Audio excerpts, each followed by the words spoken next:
Pinagyud ang krisis sa lana, mga bay, wala na'y preno ang pagsaka sa presyo. Tungod ani andam kuno ang business tycoon ug sa San Miguel Corporation President nga si Ramon Ang nga ibaligya ang iyang kumpanya nga Petron sa gobyerno.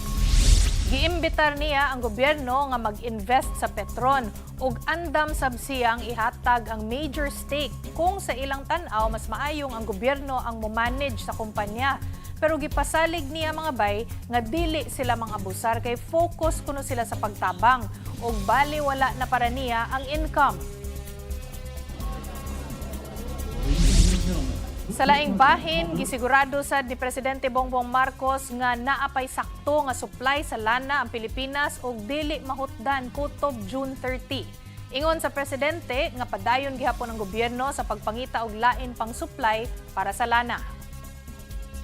Sinasabi natin maghahanap tayo kahit saan. At hindi lamang yung crude oil, kundi lahat ng produktong petrolyo, gasolina, diesel, kerosene, jet fuel, lahat yan ay naghahanap tayo sa buong mundo.